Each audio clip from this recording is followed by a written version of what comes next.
आज मु आपन सहित दुई प्रकार मटका आइसक्रीम बा मटका कुल्फीर रेसिपी शेयर करबी जोटा कि मार्केट रो आइसक्रीम ठारू बहुत हेल्दी रहइबो काहेकि ना हमें एथरे केमिकल प्रिजर्वेटिव एसेंस किछि भी देबानी या सहित मार्केट जो आइसक्रीम थाए सेतरे पाम ऑयल भी थाए जोटा कि हमें एथरे व्यवहार करबानी सेति लागि बहुत हेल्दी रहइबो या सहित टेस्टी भी रहइबो आपन जेतल चाहिले बने कि याको खाइ परिबे। नमस्कार मु अपु कुकुते पोडिया चैनल आपन समस्त को बहुत बहुत स्वागत। चलंतु स्टार्ट करबा आजिर रेसिपी। प्रथम रेसिपी बनाया प्रथम गोटे ग्राइंडिंग जार रे दे देबा 3-4 बड़ चमच चीनी चीनी टिके अधिक किबा कम करके नै पारिबे किंतु बहुत कम करिवेनी काहेकि ना आइसक्रीम जमी जिबा परे मिठा टिके कम लागिबो। या सहित 12 रु 15 टी काजू मु दउची अपन चाहिले टिके कम बेसी दे पारिबे जेहेतु क्रीम दउ नाहंती काजू टिके देले क्रीमी टेस्ट आसीबो आइसक्रीम रे। या सहित 3-4 बड़ चमच मिल्क पाउडर बा खीरो गुंड दे देबा 2 टी गुजराती रो मंजी बाहर करके एथरे दे देबा बढ़िया वासना पाई आ भल्ला भाबे ग्राइंड करनेबा चिकन करके पूरा फाइन पाउडर बनावा जमती एथिरे चीनी रो दाना बिल्कुल न रहे। एहा परे नै जिबा 3 पीस मीडियम साइज रो ब्रेड एहा रो साइड को काटी के बाहर कर देबा। बड़ ब्रेड हेले आपण 2 पीस नै पारिबे आ बेसी छोटो ब्रेड हेतिले 3 पीस जगह 4 पीस भी नै पारिबे। ब्रेड को छोट छोट काटी के चीनी और ड्राई फ्रूट्स जो पाउडर बनैतिले सेही ग्राइंडिंग जार रे दे देबा। एहा सहित गोटे कप एथिरे खीर दे देबा 250 ml खीर अछि खीर आपण देखि कि देबे जत्ति कि लागिबो एका बेले सब दे देबेनी आ खीर एठी मु सिझे कि ठंडा करके नेछि बेसी गरम नथिबो किबा पूरा ठंडा खीर दरकार नै। मिक्सचर को बहुत पतला करबानी मीडियम पतला रखिबा आ भल्ला भाबे चिकन करके ग्राइंड करनेबा जेमति एथिरे किछि दाना न रहे। मटका कुल्फी जेतु बनौचंती सेति लागि मटका डिजाइन रो मोल्ड बनेछि आपण जे कोनोसी मोल्ड रे याको बने पारिबे पेपर कप किबा छोटो ग्लास रे भी याको जमे पारिबे। टिके सुंदर देखा जिया पे या ऊपर ड्राई फ्रूट्स केसर किबा किछि अलगा जिंस आपण देकी गार्निश कर पारिबे नले बिना गार्निश करिवार भी याको जमे पारिबे टेस्ट रे किछि फरक आसीबनी। आ या ऊपर मु एल्युमिनियम फॉइल लगे नोछि आपण चाहिले बटर पेपर किबा खीर रो पैकेट को धोई के या ऊपर लगे कि रबर बांधी पारिबे। एमिति कले कोन हबो कि या ऊपर आ बरफ जमियोनी। प्रथम तरीका रे आइसक्रीम हमर रेडी हेला एबे याको फ्रीजर रे रखि देबा जमिवा पई। चलंतु देखि नेबा द्वितीय तरीका रे केमति बनेबा।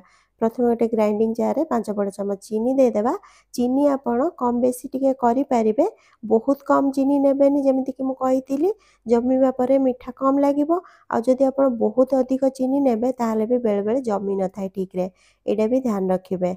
एहा सहित काजू पिस्ता और आलमंड रो मु 10 टी लेखा नेछि आपण चाहिले टिके कम बेसी ने पारिबे बढ़िया वासना पाई 2 टी गुजराती रो मंजी दे देबा आ गोटे फाइन पाउडर बने नेबा। एठी ध्यान रखिबे जेमति एथिरे बिल्कुल भी दाना किछि रहिबोनी आपण चाहिले थरे याको छाणी भी पारिबे। एबे याको साइड रे रखिबा आ गोटे बोल ले किछि आइस क्यूब नै जिबा एहा ऊपर आ गोटे बोल रखिबा आ एथिरे देबा अमूल फ्रेश क्रीम रो गोटे छोटो पैकेट जे कोनोसी ग्रोसरी दुकान आपन को सहज रे मिल जिवो। एहा को गोटे दिन फ्रिज रे रखिबा किबा 2 घंटा आपण याको फ्रीजर रे रखि पारिबे जदि आपण पाखरे टाइम नै। एमिति कले एटा भल्ला भाबे ठंडा हे जिवो तापरे आमे याको व्यवहार करबा कारण खरा दिन चलछि तो क्रीम बहुत जल्दी मेल्ट हे जाउछि। जदि आपण बोल तळे बरफ रखिबे आ क्रीम को भल्ला भाबे ठंडा कर नेबे ताहले आपण को सहज हेबो। पूरा क्रीम को बोल ले दे देबा आ गोटे हैंड ब्लेंडर रे किबा हुस्कर रे याको फेंटी नेबा।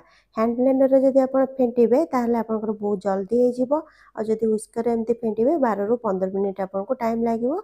आज मु हुस्कर रे आपन को फेंटी के देखौछि गोटे डायरेक्शन रे फेंटीबा आ ध्यान रखिबे याको आपण छाडीबेनी मझिरे जदि आपनक हाथ बिंधे मझिरे ताहले आपण कोन करिवे ए बोल को उठे के फ्रीजर रे रखि देबे किछि समय पय जेति समय पर्यंत आपण रेस्ट नेबे से आउ टिके ठंडा हे जिवो जेतळे आउ थरे आपण याको फेंटीबे सेडा मेल्ट हबनी सहज रे फेंटी हबो आ फेण परिका पूरा हे जिवो। जेते अधिक समय पर्यंत आपण याको फेंटीबे पूरा गाढ़ा फेण परिका एटा जमी जिवो सेते क्वांटिटी रे अधिक बनिबो एटा आ हल्का बनिबो आइसक्रीम जदि एते फेंटी पानांती टिके कम फेंटीले भी चलिबो। एबे एथिरे बने के रखथिबा चीनी आ ड्राई फ्रूट्स रो पाउडर दे देबा आउ थरे 2 मिनिट पर्यंत भला भाबे याको फेंटी नेबा। चीनी टिके मेल्ट हेले आपण देखिबे मिक्सचर टिके पतला हे जिवो सेति लागि मु कहितिली कि जेते आपण फेंटी के याको गाढ़ा बने नेबे प्रथमे सेते भलो बनिबो। एबे एथिरे केसर वाला खीर दे देबा केसर फ्लेवर रे बनेया पई आउ जदि आपण केसर फ्लेवर रे बनेया को चाहू नांती ताहले आपण स्किप कर पारिबे जदि देबा पई चाहउछंती ताहले अल्प गरम खीर रे गोटे चिमटा केसर को 10 मिनिट पई भिजे नेबे ठंडा हेबा परे एथिरे दे पारिबे गरम थिला बेले देबेनी नले क्रीम मेल्ट हे जिवो। दुईटी रेसिपी रु आपण को को रेसिपी बेसी भल लागिला प्लीज कमेंट सेक्शन रे कमेंट करिवे। आउ थे भल भाव या मिसई ना आ जेकोसी जगार आप जमे पारे पूरा राति कि 7-8 घंटा फ्रिजर रखीदे रेडी होमर केमिकाल प्रिजर्वेटिव आ palm oil free tasty ice cream.